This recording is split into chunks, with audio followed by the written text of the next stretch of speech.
Thank you so much. And yes, now the house is open for Q&A session. Okay. Can someone please pass? Yeah, sir. అందరికి నమస్కారం అండి. Press వెనకాల ఉండిపోయారా? ఇక్కడ ఉన్నారు. Okay okay, మన team కొంచెం వెనక్కి వెళ్ళండి, వాళ్ళకి కొంచెం కనిపించేలాగా కొంచెం బ్యాక్ నా దగ్గరికి రావద్దు. Okay, thank you. అందరికి నమస్కారం అండి. ఇంకొకసారి sorry for what happened day before yesterday. I mean I felt very bad. ఎప్పుడు కూడా అంత డిజార్గనైజ్డ్గా జరగలేదు. We fired the media event manager, managing company we sacked because of the fiasco. But now, as I promised, I got everyone here, and thanks Alia. Actually today she had shoot, but we forced her to cancel and come here for the press meet. Thanks Alia for that. And the house is open for questions. Whatever you ask, we are ready to answer.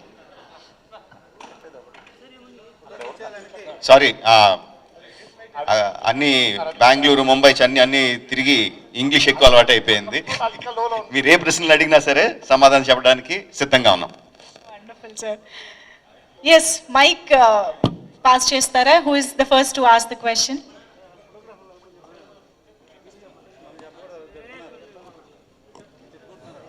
Please. Hi, sir. Sir, నేను Venkat 10TV. First day అంటే రామ్ చరణ్ గారు and Tarak గారిని ఇద్దరిని ఒకే ఫ్రేమ్లో చూసినప్పుడు మీరు ఎలా feel అయ్యారు? అసలుకి వాళ్ళతో ఆ షాట్ చేస్తున్నప్పుడు ఎలా ఉంది? ఫస్ట్ డే ఆఫ్ షూటింగ్ అంటున్నారా మీరు? ఇద్దరిని కలిపి వాళ్ళిద్దరిని first day of shooting first shot తీసింది ట్రైలర్లో షాట్ లేదు, బట్ సిమిలర్ షాట్ అండి. ఇద్దరు బైక్ మీద వచ్చి షాట్ అది ఫస్ట్ తీసింది. నాకు ఆ షాట్ చూసిన వెంటనే అర్థమైంది వాళ్ళు మాట్లాడుకుంటున్న తీరు, డైలాగ్ చెప్పుకుంటున్న తీరు, ఎస్ వీళ్ళ మధ్యన ఫ్రెండ్షిప్ అనేది ఫెంటాస్టిక్గా వర్కౌట్ అయిపోతుంది అనేది ఫస్ట్ షాట్ పెట్టినప్పుడు అర్థమైపోయింది. సార్, డబ్బింగ్ అంటే తెలుగు, మలయాళం మొత్తం ఆల్ లాంగ్వేజెస్ కదా సార్. మీకు ఏ లాంగ్వేజ్ ఏమన్నా ఇబ్బంది అయిందా తారక్ గారు అంటే డబ్బింగ్ చెప్పుకోవడం? నాకండి? అవును సార్. మలయాళం చెప్పలేదండి, తెలుగు, కన్నడ, హిందీ అండ్ తమిళ్ చెప్పడం జరిగింది. మలయాళం ఏంటంటే ప్రయత్నించాం, కాకపోతే మా డైరెక్టర్ గారికి కొంచెం ఖూనీ చేసేస్తున్నాం అనే డౌట్ వచ్చి ఈ 4 లాంగ్వేజ్లకి సరిపెట్టారు. కష్టం అనిపించలేదండి, ఎందుకంటే మనకి పరిచయం ఉన్న భాషలే కాబట్టి. హైదరాబాద్లో పుట్టి పెరగడం వల్ల హిందీ కానివ్వండి, ఇండస్ట్రీలో ఉండడం వల్ల తమిళ్ కానివ్వండి, కన్నడ కానివ్వండి, పెద్ద కష్టమేం అనిపించలేదు. అంటే అఫ్కోర్స్ ఆయన ఏరి కోరి కరెక్ట్ అయినటువంటి గైడెన్స్ మాకు ఇవ్వడం జరిగింది. కన్నడకి వరదరాజు గారని, తమిళ్కి మదన్ కార్కి అండ్ ఆయన అసోసియేట్ విజయ్ గారు, తెలుగు అయితే ఆయనే ఉన్నారు. సో ఇలా మాకు గైడెన్స్ ఇవ్వడం జరిగింది. కష్టమేం అనిపించలేదు, కానీ చాలా ఆనందం వేసింది, ఇంకా చాలా బాగుండింది వేరే భాషల్లో చెప్తూ ఉంటే. తారక్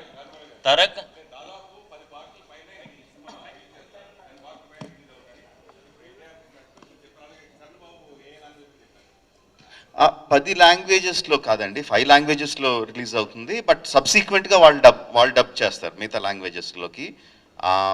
అది ఆబ్వియస్లీ డబ్బింగ్ మన హీరోస్ కాదండి, వాళ్ళ డబ్బింగ్ ఆర్టిస్టులు చెప్తారు. మన హీరోలు చెప్పింది obviously Telugu, Tamil, Kannada and Hindi. Hi team Tripler. Hi, good morning. This is Prema from TV9. Keeping Alia in mind, I'm asking this question in English. This question is for all the 3 actors here.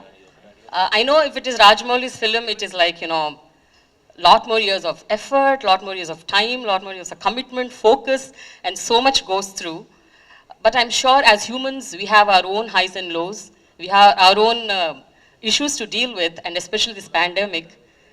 How was it waking up every day in the morning and, going to the shoot and, irrespective of dealing your own highs and lows in life, and still be the same committed, the same focused?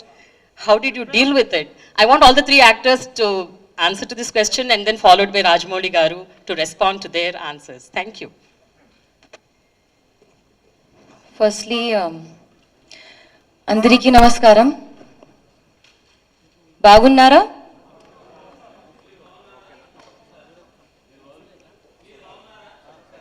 బాగున్నాను. మీ Telugu tutor ఎవరు? Trailer పగిలిపోయింది కదా, ముంబైలో మాకు పిచ్చెక్కింది. To answer your question, ma'am, I feel very grateful to be able to wake up and go to work every day amidst the pandemic, especially since you mentioned, because there was a loss of livelihood, there was a loss of jobs, there was a loss of time.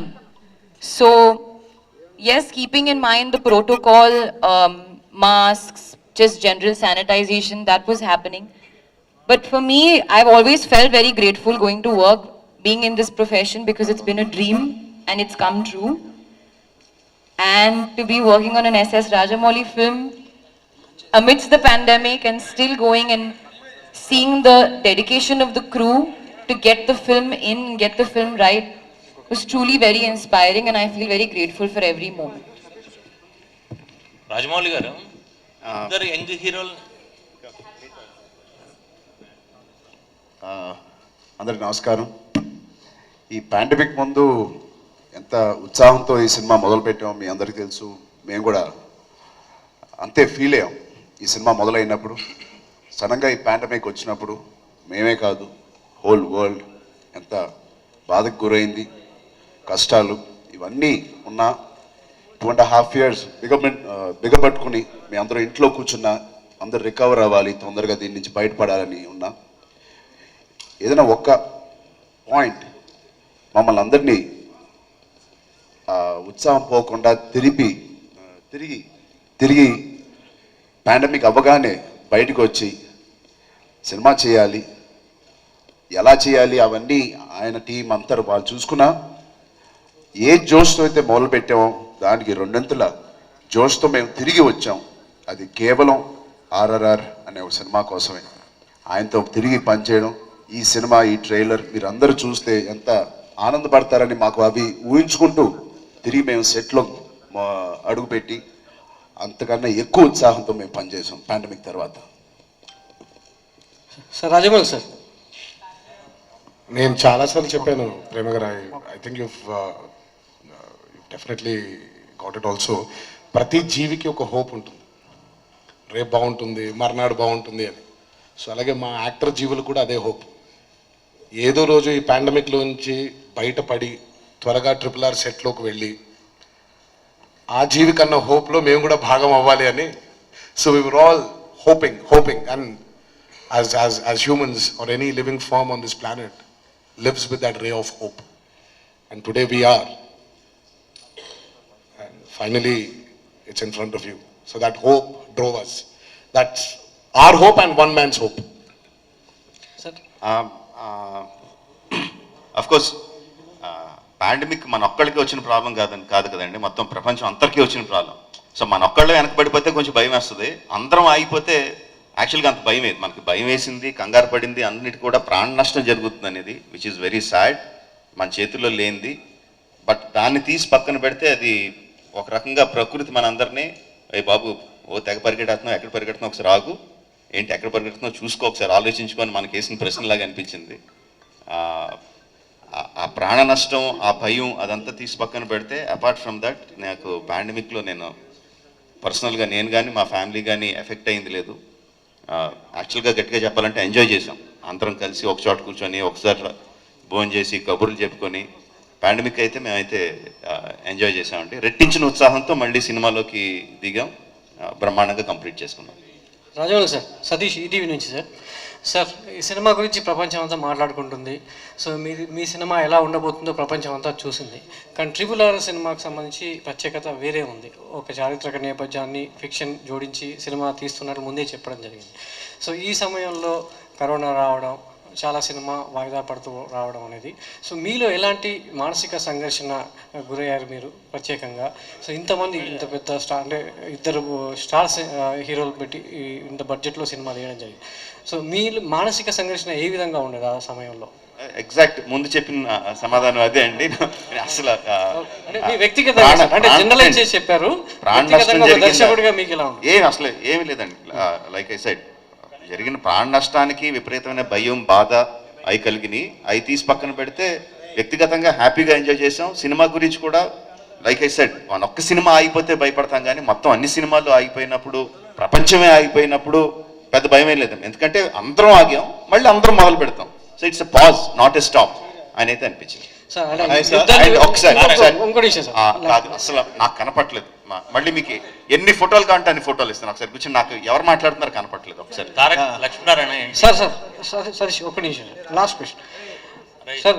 యుద్ధాన్ని వెతుక్కుంటూ ఆయుధాలు వాతంటే అవే వస్తాయని చెప్పారు. మరి ఆర్ఆర్ను వెతుక్కుంటూ వచ్చినటువంటి ఆయుధాలు, ఇన్ని ఆయుధాలు ప్రేక్షకుల మనసులో ఎలా బలంగా గుచ్చబోతున్నారు ఈ ఆయుధాలతో? మీరు చెప్పాలి. ట్రైలర్ రిలీజ్ అయిన తర్వాత ఎలా కూర్చోని మీరు అనుకుంటున్నారంటే ట్రైలర్ ఆల్రెడీ ఎంత గట్టి కూర్చున్నాయి చెప్పండి. బలంగా గుచ్చుకున్నాయి. అంతే ఆన్సర్. ఇంకా రాజమౌళి గారు దాచిపెట్టిన ఇంకా ఆయుధాలు చాలా ఉన్నాయి. అది ఆబ్వియస్లీ మొత్తం సినిమా అంతా ట్రైలర్ లో చూపించలేం కదండి. సినిమాలు ఇంకా చాలా పెద్ద ఆయుధాలు ఉంటాయి. ఆబ్వియస్లీ రాజమౌళి గారు తారక్ టైగర్ ని మీరు భయపెట్టారా, మిమ్మల్ని రాజమౌళి గారు భయపెట్టారా ఆ సీన్ చేయడానికి? ఏదండి? టైగర్ ని మీరు భయపెట్టారా, మిమ్మల్ని రాజమౌళి గారు భయపెట్టారా? అక్కడ కనిపించిన టైగర్ అయినేనండి, ఆయన లేడు అక్కడ. సో బేసిక్గా అలా గర్జిస్తూ వాళ్ళ ముందుకు వచ్చింది అయినే అనుకోండి. సరే, నేను పాపం పరిచయస్తుడు కాబట్టి పరిచయస్తుడు పుల్లేది, నేను కూడా ఒక పరిచయం. తారక్ గారు సార్ నమస్తే సార్. నేను నమస్తే తెలంగాణ మధు సార్.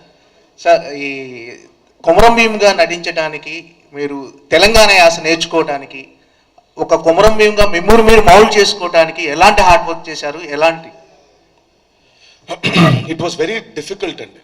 అంటే స్వతహాగా కొంచెం మనం తెలుగువారయ్యి ఆ పాత్ర గురించి, ఆయన ప్రత్యేకత గురించి, కొమరం భీమ్ గారి ప్రత్యేకత గురించి తెలిసినప్పటికీ కొన్ని మనకి తెలియనివి చాలా ఉంటాయండి. మనకు అన్నీ తెలియవుగా. అక్కడ ఆయన చాలా హెల్ప్ చేశారండి. యాజ్ అ డైరెక్టర్ కేవలం ఊరికే మనకి తెలిసిందేంటి, ఆయన చెప్పిన కథలోనే ఫలానా టైంలో పుట్టారు, ఫలానా టైంలో కనిపించకుండా వెళ్ళిపోయారు, దాని తర్వాత వచ్చి నిజాం సర్కారు వైపు ఆయన పోరాడారు, తర్వాత ఆయన వీరమరణం పొందారు అనేది తెలుసు మనకి. But the depths of his character, ఆ గోండ్ల ఇందులో పుట్టినటువంటి మనిషికి ఎలా ఉంటుంది, ఆ థింకింగ్ ఎలా ఉంటుంది, తన బిహేవియర్ ఎలా ఉంటుంది, అడవిలో పెరిగిన మనిషి నడక ఎలా ఉంటుంది, నడవడికి ఎలా ఉంటుంది, ఇవన్నీ యాజ్ ఎ డైరెక్టర్ చాలా ఇంజెక్ట్ చేయడం జరిగిందండి. దానితో పాటు మెంటల్ ట్రాన్స్ఫర్మేషన్తో పాటు ఫిజికల్ ట్రాన్స్ఫర్మేషన్, అది కూడా ఆయన పుణ్యమేనండి.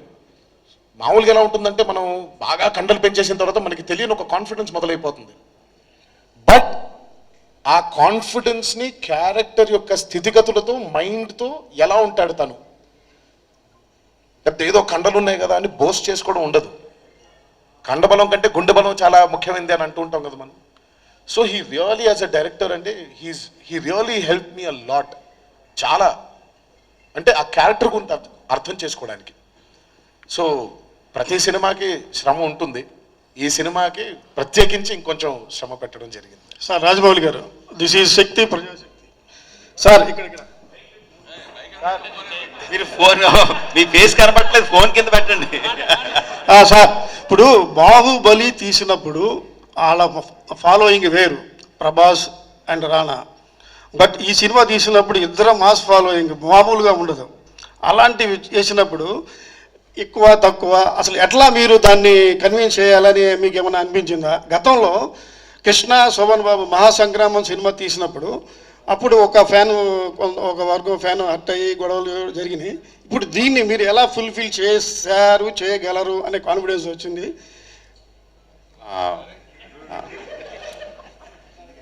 ఇంకా ప్రశ్న అడిగేసిన తర్వాత మీ ఫేస్ చూపించను ఇంకా నాకు. ఓకే, నేను నాకు ఆ ఫోన్ చూస్తే మాట్లాడాలి. సరే,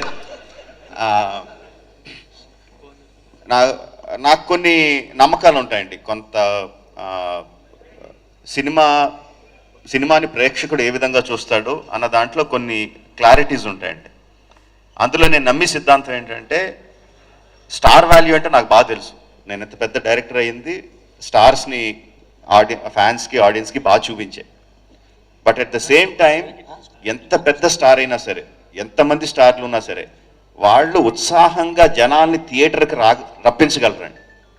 ఒకసారి థియేటర్లో కూర్చున్న తర్వాత లైట్స్ ఆఫ్ అయిన తర్వాత ఆ స్టార్లు మాయమైపోతారు. కథ నడిపించాలి సినిమాని. అది నేను బలంగా నమ్ముతాను. నేను క్యారెక్టర్లు రాసుకున్నప్పుడు సినిమా థియేటర్లు రప్పించడానికి young tiger, mega power star. But నా పాత్రలు పండించడానికి ఎన్టీ రామారావు, రామ్ చరణ్ తేజ్. యాక్టర్లుగా నాకు వాళ్ళు కావాలి, సినిమాకి రప్పించడానికే స్టార్లుగా కావాలి. నా కథని వాళ్ళకి చెప్పడానికి నాకు యాక్టర్లు కావాలి. ఆ యాక్టర్లు తీసుకున్నాను. వాళ్ళ మధ్య స్నేహాన్ని చూపించగలిగితే జనాలు కూడా ఆ స్నేహానికి రెస్పాండ్ అవుతారు తప్ప మెగా పవర్ స్టార్కి, యంగ్ టైగర్కి రియాక్ట్ అవ్వరు అని నమ్మానండి. సో ఆ నమ్మకంతోనే సినిమా తీశాను. సార్ నా పేరు సుబ్బారావు అండి, ఎన్టీవీ. నా క్వశ్చన్ తారక్ అండ్ చరణ్ గారికి. జనరల్గా మీరు రాజమౌళి గారు ఏ హీరోతోనైనా వాళ్ళల్లో ఉన్న పొటెన్షియాలిటీని మ్యాక్సిమం లాగేస్తుంటారు. సో అలా మీరు ముందు మగధీరలో మీ నుంచి బాగానే అవుట్పుట్ బాగా రాబట్టారు. అలాగే తారక్ మీతో చాలా సినిమాల్లో ఆయన మ్యాక్సిమం అవుట్పుట్ రాబట్టారు. సో ఈ పర్టికులర్ సినిమాలో ఏ సీన్లో మీలో ఉన్న మొత్తం పొటెన్షియాలిటీని ఆయన పర్టికులర్గా బయటకు రాగారు అనేది మీ ఇద్దరు ఫీలింగ్? ముందుగా రాజమౌళి గారితో పనిచేయడం ఒక యూనిక్ క్వాలిటీ ఉంటుందండి ఆయనకి. ఒకటి, ఆయన ఎంత అద్భుతంగా ఆలోచించగలరు. ఒక రూమ్లో కూర్చుని పెన్ తీసుకుని పేపర్ తీసుకుని రాయడం నుంచి మొదలుపెట్టి, ఒక ఆలోచన నుంచి మొదలుపెట్టి, దాని తర్వాత యాక్టర్స్ని పిలిచి మాకు చెప్పి, దాని తర్వాత సెట్లో మళ్ళీ మాకు అది చెప్పేటప్పుడు ఆ సీన్ ఏదైతే ఆయన ఎంత హోంవర్క్ చేసి ఉంటారో అది ఎంత ఈజీగా ఉంటుందో మాకు. కేవలం ఆయన చెప్పింది చేస్తే మాకు అది దానికి ఆయన కన్విన్స్ అయితే అదే ఒక 100 మార్కులు మాకు. దానికి మించి మేము ఎక్కువ కష్టపడట్లేదు. బహుశా ఫిజికల్గా మా టైం ఇవ్వడం, మెంటల్గా మేము స్ట్రాంగ్గా ఉండడం, ఇన్ని రోజులు ఆయనతో ఉండడం, ఆయన ఏమేమి ఆలోచిస్తున్నాడో వాటికి మేము బలంగా మెంటలీ అండ్ ఫిజికలీ బలంగా ఉండడానికి మేము ప్రయత్నించాలి. మిగతా అదంతా హోంవర్క్. సత్యంగా ఐ స్వేర్ టు గాడ్, అది ఇక్కడ ఉన్నారని కాదు కానీ నిజంగా అంత ఈజీగా మా ప్రయాణం జరుగుద్ది. సార్ రాజమౌళి గారు, సార్ ఇక్కడ సార్ ఒక్క సీన్ అని చెప్పలేము కానివ్వండి. RRR was a commitment. చిత్రమే కమిట్మెంట్. RRR కేవలం పర్ఫార్మెన్స్ కాదండి, it was the commitment we need to have as actors. నటులుగా ఆయనకు ఆ కమిట్మెంట్ ఇవ్వగలిగితే చాలు. దీనికి అదే చాలా కష్టమైంది. 3 సంవత్సరాలు దాదాపు మధ్యలో పాండమిక్ వచ్చిన యాజ్ సచ్ RRRకి కేటాయించిన రోజులు తక్కువైనప్పటికీ RRR గురించి ఆలోచించే రోజులు ఎక్కువ ఉండింది. పాండమిక్లో కూడా RRR తప్ప వేరే లాజిక్ లేదండి మాకు, వేరే ఆశ లేదు. ఎప్పుడెప్పుడు వెళ్దామా, ఎప్పుడెప్పుడు ఆ షూటింగ్లో భాగం పంచుకుందామా, ఎప్పుడెప్పుడు ఆయన పాత్రలో ఇమిడిపోదామా అని. So RRR movie as a commitment చాలా కష్టమైనటువంటి ఒక ఇదండి. So it was not one scene, the whole movie was a big commitment. NTR garu, one more question sir. NTR garu, మీది అంటే అదర్ లాంగ్వేజ్, మీరు ఎంతవరకు అదర్ లాంగ్వేజ్ సినిమాలు మీరు ఎంట్రీ అనేది ఎప్పటి నుంచో వెయిట్ చేస్తున్నారు? బాలీవుడ్ దగ్గర నుంచి మలయాళం కానీ, కన్నడ కానీ, తమిళ్ కానీ, ఈ సినిమా మీకు కరెక్ట్ అని భావించి మీరు ఈ సినిమా ఒప్పుకున్నారనుకోవచ్చా అదర్ లాంగ్వేజ్ విషయంలో? ఏమంటే నిజంగా మీరు నేను మాట్లాడుకుందాం. అదర్ సినిమాలోకి వెళ్తామని ఒప్పుకుంటావా, రాజమౌళి పిలిచి కథ చెప్పాడు కూడా ఒప్పుకుంటావా చెప్పండి నాకు. అసలు అంత లేదండి అక్కడ. ఇప్పుడు సింపుల్, ఆయన మామూలుగా నేను ఓన్లీ తెలుగు సినిమా చేస్తా అంటాడు, లేదు నేను జైను అని అంటాం ఏంటి మనం. సరే ఇప్పుడు బాలీవుడ్ అదర్ లాంగ్వేజ్ ఎంటర్ అవడం పట్ల మీరు ఎలా ఫీల్ అవుతున్నారు? కాదు కదా, ఒక్క నిమిషం. మా ఫస్ట్ లెవెల్ ఆఫ్ థాట్ ఏంటి, రాజమౌళి ఒక అద్భుతమైన దర్శకుడు, ఆయనతో ఒక జర్నీ ఉంది, చరణ్తో ఒక లెవెల్ ఆఫ్ జర్నీ ఉంది, నాతో ఒక లెవెల్ ఆఫ్ జర్నీ ఉంది. దాదాపు ఇండస్ట్రీకి వచ్చిన దగ్గర నుంచి నాకు తను బాగా తెలుసు, ఆయన ఇండస్ట్రీకి వచ్చిన దగ్గర నుంచి ఆయనతో ఒక సంబంధం ఉంది, ఒక రిలేషన్షిప్ ఉంది. ఆయన ఎప్పుడైతే వచ్చి ఒక కథ చెప్పాడో, బా యాక్టర్స్గా మాకు మంచి హై ఇస్తాడనే దానికి ఒప్పుకుంటాం. కానీ ఇప్పుడు నేను నిజంగా ఆ రోజు ఇప్పుడు హిందీలో తీస్తావా, మలయాళం తీస్తావా, తమిళలో దిగిపోతే నేను చేయను చెప్తాను ఇంకేం అచ్చా. అది తర్వాత అంతా పాటలు ఆయన పడ్డాడు, అది అయిన పాటలు ఒక రాజమౌళి గారు బ్యూటిఫుల్ కదండి. ఇది బోనస్ అనుకోవాలి. బట్ ట్రూ, ఐ మీన్ మేము ఒప్పుకున్న కోర్ పాయింట్ అది కాదు. తర్వాత ఆయన చెప్పాడు, నేను ఇప్పుడు ఏ రోజు కూడా మేము అడగలేదు కదా చరణ్ గారు నేను కానీ ఇదేం పాన్ ఇండియా ఉంటుందా సినిమా అని అడగలేదు. ఆయన వచ్చి ఆఫ్ కోర్స్ ఇది పాన్ ఇండియా ఉంటుంది కదా అని ఓ రోజు చెప్పారు. ఆయన ఓహో అని అనుకున్నాం. తర్వాత మీరే డబ్బింగ్ చెప్పాలి అని అన్నారు. రాజమౌళి గారు